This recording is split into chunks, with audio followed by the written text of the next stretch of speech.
నమస్తే. శ్రీ మాత్రే నమః. శ్రీ గురుభ్యో నమః.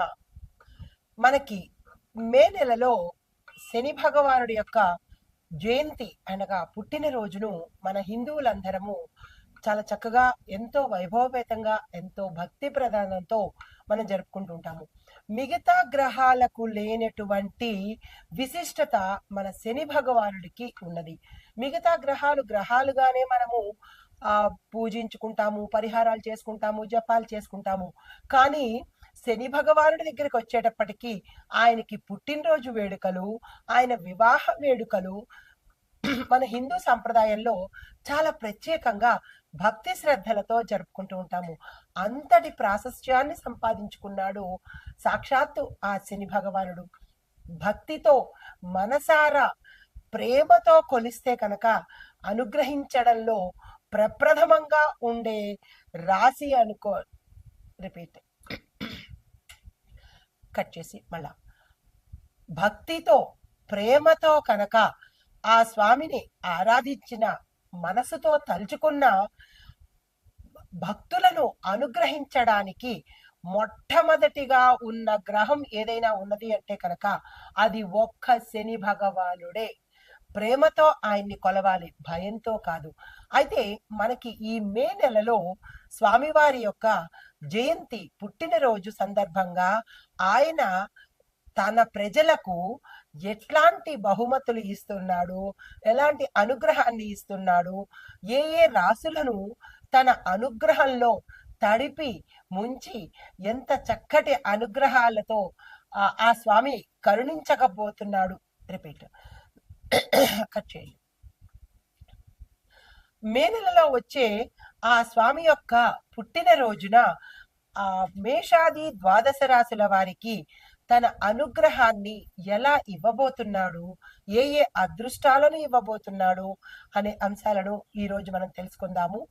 ముందుగా శని భగవానుడి యొక్క జయంతికి అందరికీ, ప్రేక్షకులందరికీ ఆ స్వామివారి యొక్క అనుగ్రహము ప్రతి ఒక్కరూ పొందాలని కోరుకుంటూ, అయితే ఈ శని భగవానుడి యొక్క పుట్టినరోజును అనగా జయంతి ఉత్సవాలను చాలా ఎక్కువగా మనము సంతోషంతో జరుపుకుంటూ ఉంటాము. అయితే నిజమైన భక్తితో ప్రేమతో కనుక ఆ స్వామిని ఆరాధిస్తే తప్పక కరుణిస్తాడు. అది ఆయన యొక్క రూపము కూడా సర్వసుందరుడు, మనోహరమైన రూపము, చాలా అందగాడు కూడా ఆ శని భగవానుడు. ఎవరికి భీకరంగా కనబడతాడు అంటే పాపాలు చేసే వాళ్లకు, దుష్కర్మలు చేసే వాళ్లకు భయంకర ఆకారంతో కనబడతాడు. అదే మంచి కర్మలు చేసేవాడికి సర్వాంగ సుందరంగాను ఎంతో ప్రేమతో ఉండేటట్టుగా దివ్య మనోహరమైన విగ్రహంతో ఆ స్వామి దర్శనమిస్తాడు. ఆ స్వామి గురించి తలుచుకుంటేనే రోమాంచితమయ్యి ఒళ్ళు పులకరించిపోతూ ఉంటుంది. అంతటి దయామయుడు మన శని భగవానుడు. అయితే ఈ శని జయంతి ఉత్సవం రోజున దాని యొక్క విశిష్టత ఏంటి అనేది మనం ముందుగా తెలియజేసుకుందాము. ఆ స్వామిని ఈ రోజు ప్రత్యేకంగా 7 నిమిషాలు మాత్రమే ఆ స్వామి వారు మనల్ని అనుగ్రహించడానికి వస్తున్నారు. ప్రతి ఒక్కళ్ళు కూడా, మేషాది ద్వాదశ రాశుల వారు కూడా ఈ శని జయంతి రోజు 7 నిమిషాల పాటు మీరు ఆ స్వామిని ఎంత ప్రసన్నం చేసుకుంటారో అంత ప్రసన్నం చేసుకోండి. ఆ తరువాత ఆయన అనుగ్రహం మనకి ఒక్క సెకను పాటు కూడా దక్కదు. ఈ విషయాన్ని ప్రతి ఒక్కళ్ళు గుర్తుపెట్టుకోండి. అయితే ఈ శని జయంతి రోజు మనకి ఎవరైనా అంటే మేషాది ద్వాదశ రాశుల్లో వారికి శని దోషాలు ఉండడం కానీ, గ్రహ పీడలు ఉండడం కానీ, అంటే ఏలినాటి శని ప్రభావం కానీ, అష్టమ శని కానీ, అర్ధాష్టమ శని కానీ ఎవరైనా పీడితులు ఉంటే వారు ఈ రోజున స్వామి వారిని భక్తితో ప్రసన్నం చేసుకోండి. పూజలు, హోమాలు, జపాలు, దానాలు చేయించుకున్నట్టయితే స్వామి కరుణ సంపూర్ణంగా పొందుతారు. అయితే దీనితో పాటు ఆ స్వామి దేని మీద ప్రభావం చూపిస్తున్నాడు అంటే కనుక ఆర్థికంగాను, కుటుంబ పరంగాను, అంటే భార్యాభర్తలను విడదీయడము, ధనపరంగా చాలా ఇబ్బందులు పెట్టడము, దీనితో పాటు వైవాహిక సమస్యలు కూడా సృష్టించే అవకాశము ఈ శని భగవానుడు ఇవ్వబోతున్నాడు. అయితే ఈ దోష నివారణకి ప్రతి ఒక్కరికి దోషం అనేది కామన్. ఈ దోష నివారణ కోసము ఆ రోజు ప్రత్యేకంగా ఏం చేసుకోవాలంటే శని భగవానుడి యొక్క చరిత్ర చదవడము, శని భగవానుడి యొక్క నవరత్న ధారణ చేసుకోవడము, దీంతో పాటు తిలదానం చెయ్యడము, దాన ధర్మాలు చేయడము, పేదవారిని తమకన్నా బలహీనులను ఆప్యాయతతో ఆదరణతో ఆదరించడము, ఇలాంటివన్నీ ఆ రోజు నీలి వస్త్రాలు నలుపు వస్త్రాలను ధరించినట్టయితే కనుక స్వామి సంపూర్ణంగా ప్రసన్నుడవుతాడు. అయితే ఈ శని భగవానుడికి ఈ సంచారంలో అంటే ఈ కుంభరాశిలో సంచారం చేస్తున్నాడు కదా, ఈ సంచారం చేస్తున్న సమయంలో 2 రాశుల వారికి ప్రత్యేకమైన ఫలితాలను ఇవ్వబోతున్నాడు. ఆ రాశులు ఏంటంటే కుంభరాశి, మీనరాశి. ఈ 2 రాశుల వారికి ప్రత్యేకమైన శుభాశుభ మిశ్రమ ఫలితాలను ఇవ్వబోతున్నాడు. అయితే ప్రత్యేకంగా ఈ 2 రాశుల వారిని గురించి చెప్పుకొని తదుపరి మనము మేషాది ద్వాదశ రాశుల వారికి ఎలాంటి ఫలితాలు ఇవ్వబోతున్నారు అనే అంశంలో ముందుగా కుంభరాశి వారికి ఎలాంటి ఫలితాలు ఈ సందర్భంగా ఇవ్వబోతున్నారు అంటే, శని తన స్వరాశిలో అంటే కుంభరాశిలోనే సంచారం చేస్తున్నాడు. దానికి బలమైన స్థానంలో శని ఉన్నాడు కాబట్టి ఫలితాలు ఎలా ఉంటున్నాయంటే, కుంభరాశి వారిని శని యొక్క అతి ప్రభావితం చేస్తుంటాడు. దీని పరంగా వాళ్ళకి 5 సంవత్సరాల పాటు మానసిక ఒత్తిడి ఉంటుంది, ఆరోగ్య సమస్యలు ఉంటాయి, ఆర్థిక ఒడిదుడుకులు కూడా ఎక్కువగా ఉంటుంటాయి. అయితే ఉద్యోగంలో కొంతమందికి ప్రమోషన్స్ రావడము, వేతనంలో వృద్ధి అవ్వడము, అంటే మనకి ప్యాకేజ్ పెరగడము, జీతాలు పెరగడము, కొత్త స్థిరమైన ఉద్యోగ అవకాశాలు కూడా శని భగవానుడు ఈ సమయంలో ఇవ్వబోతున్నాడు. అయితే కుటుంబ సంబంధాలు కొంతమందికి మెరుగయ్యే రీతిగాను, కొంతమందికి హీన స్థితిలోకి వెళ్ళే అవకాశాలు కూడా ఇస్తున్నారు. అది వారి వారి యొక్క జన్మ లగ్నంలో కర్మస్థానంలో ఉన్న ప్రభావాన్ని బట్టి, అంటే 10వ స్థానము 7వ స్థానములో ఉన్న ప్రభావాలను బట్టి వీరి యొక్క అనుభవాన్ని తప్పనిసరిగా పొందేలాగా చేస్తాడు. దీంతో పాటుగా తల్లి ఆరోగ్యం మీద ఎక్కువగా శ్రద్ధ పెట్టాల్సిన అవసరం ఏర్పడుతుంది. శని జయంతి రోజున స్వామివారికి కొంచెం కట్ చేయండి, వాళ్ళు కట్ చేసేస్తారులే, కట్ చేయండి మర్చిపోకుండా, కంటిన్యూ. అయితే ఈ శని జయంతి రోజున శని భగవానుడికి తిలాభిషేకం చెయ్యడము, తిలలు అంటే నల్ల నువ్వులతో అభిషేకం చెయ్యడము, నల్ల నువ్వులతో దీపం పెట్టడము, నల్ల వస్త్రాలను దానంగా ఇచ్చినట్టయితే కనుక కొంత సానుకూలమైన ప్రభావాలు ఈ కుంభరాశి వారు పొందుతారు. అయితే తదుపరి మీనరాశి అంటే ఈ 2 రాశుల మీద ఎలాంటి ప్రభావం చూపిస్తున్నారు అనే అంశంలో ముందుగా కుంభరాశి అయ్యింది. తరువాత మీనరాశి వాళ్లకు గ్రహస్థితి వీరికి 12వ స్థానం నుంచి 8వ స్థానంలోకి వస్తున్నాడు. అంత క్రితం వరకు 12వ స్థానంలో సంచారం చేసిన వాడు 8వ స్థానానికి వస్తున్నాడు. 8వ స్థానంలో 2వ అష్టక దశ ప్రారంభమవుతుంది.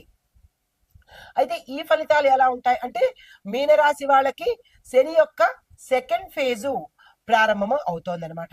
మానసిక ఆందోళనలు, అనుకోని ఖర్చులు స్టార్ట్ అవుతూ ఉంటాయన్నమాట. ప్రథమ దశ అయిపోయింది, ఇది షాడో దశ అంటే 2వ దశ ప్రారంభమవుతోంది. అనేక ప్రయత్నాలు, మీరు ఏ ప్రయత్నాలు చేసినా అవి ఆలస్యం అవుతుంటాయి. కానీ క్రమశిక్షణ పాటిస్తే శని భగవానుడికి నచ్చేది ఓర్పు, క్రమశిక్షణ. దీన్ని కనుక మీరు పాటించినట్టయితే ఫలితాలు చాలా చక్కగా ఉండబోతాయి. అయితే ఆరోగ్య విషయంలో జాగ్రత్తలు తప్పనిసరిగా తీసుకోండి. ముఖ్యంగా జీర్ణ సంబంధిత సమస్యలు, నిద్రకి సంబంధించిన సమస్యలను ఎక్కువగా ఇవ్వబోతున్నాడు. అయితే వ్యాపారాల్లో అంటే వ్యాపారస్తులకు కనుక చూసుకున్నట్టయితే ఖచ్చితంగా లాభాలు ఆలస్యమే అవుతాయి. తరువాత మీరు చేయవలసిన పని ఏంటంటే, ఈ మీనరాశిలో ఉండే వ్యాపారస్తులు కానీ మిగతా వాళ్ళు కానీ శని స్తోత్రాలు, ఆ స్వామివారి పుట్టినరోజు సందర్భంగా శని స్తోత్రాల పఠనము, స్వామివారి అష్టకాలు, దీనితో పాటు ధనాన్ని దానంగా ఇవ్వండి. ఎవరైనా పేదవాళ్ళకు కానీ, పేద విద్యార్థులకు కానీ, వృద్ధ దంపతులకు కానీ ధనాన్ని మీ శక్తి కొద్దీ దానంగా ఇవ్వండి. దీనితో పాటు నల్లని వస్త్రాలను కూడా దానంగా చేసినట్టు చూసినట్టయితే విశేషమైన ఫలితాలు పొందుతారు మీనరాశి వాళ్ళు. అనగా ఈ సమయంలో కుంభ మీన రాశులకు ఏ స్థానంలో ఉన్నారు, ఎటువంటి ఫలితాలు అందుకుంటున్నారు, దానికి తగ్గ పరిహారాలను మనం ఇప్పుడు చూసాము. నమస్తే. వరకు అయితే కట్ చేసేసుకో. చేసావా? ఓకే. అంటే ఇంట్రొడక్షన్ ఎంత వచ్చింది? నా 5-6 వచ్చిందా?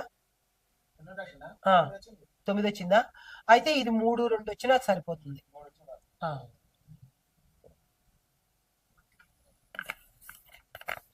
ఇక్కడ మళ్ళా చెప్తాను. కరెక్ట్గా చూసావు కదా? ఓకే. ఇక్కడ ఎడిటర్స్కి ఒక చిన్న రిక్వెస్ట్, ఇంట్రొడక్షన్తో పాటు మన రాశి వేసుకోండి. ఇంట్రొడక్షన్ 8-9 నిమిషాలు వస్తుంది. ఈ ఒక్కొక్క రాశిని 3 నిమిషాలు గాను, 2:30 మ్యాక్సిమం 3 గాను తీసుకుంటాను. అది ఇది కలిపి వేసుకునే ప్రయత్నం చేసుకోండి. ఎక్కడైతే రిపీట్ అన్నానో దాన్ని కట్ చేయండి. కొంచెం వాయిస్ ఇబ్బందిగా ఉంది కాబట్టి చిన్న చిన్న గ్యాప్లు కూడా కట్ చేసుకోండి. కంటిన్యూ. తదుపరి రాశి కర్కాటక రాశి. ఈ కర్కాటక రాశిలో శని భగవానుడు 8వ స్థానంలో ఉన్నాడు. అంటే వీరికి అష్టమ శని ప్రవేశించింది అని గుర్తెరగాలి. అయితే దాని యొక్క ఫలితాలు ఎలా ఉంటాయి అంటే కనుక ఆర్థికంగా ఒడిదుడుకులు ఉంటాయి, మిశ్రమ ఫలితాలు గోచరిస్తున్నాయి. కొంతమందికి పూర్తిగా నష్టంలోను, కొంతమందికి మిశ్రమంగా నష్ట స్థాయిలోనూ ఉండబోతోంది. అయితే ఆరోగ్యపరంగా చూసినట్టయితే ఎక్కువగా ఆరోగ్య సమస్యలు వచ్చే అవకాశం కనబడుతోంది. జాగ్రత్తలు తీసుకోండి.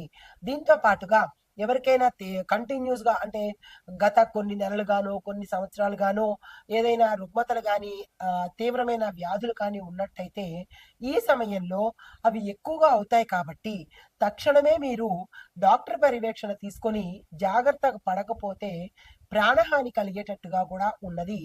జాగ్రత్తలు తప్పనిసరిగా తీసుకోండి. ఆకస్మికంగా మీకు మార్పులు చోటు చేసుకుంటాయి.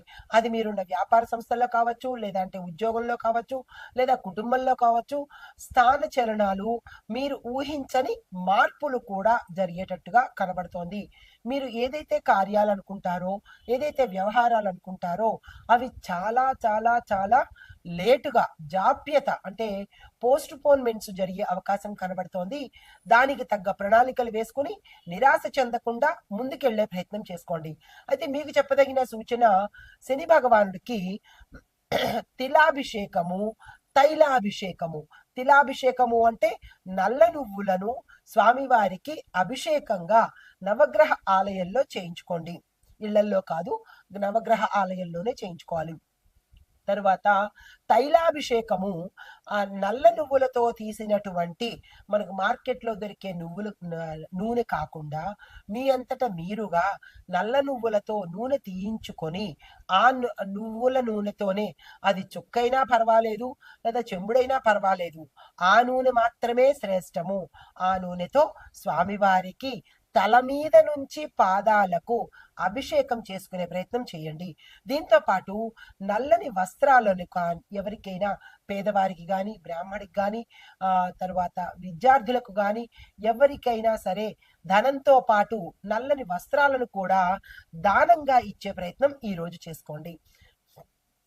ఇది ఈ రాశిలో వారికి చెప్పదగిన సూచనలు, ఫలితాలు. నమస్తే.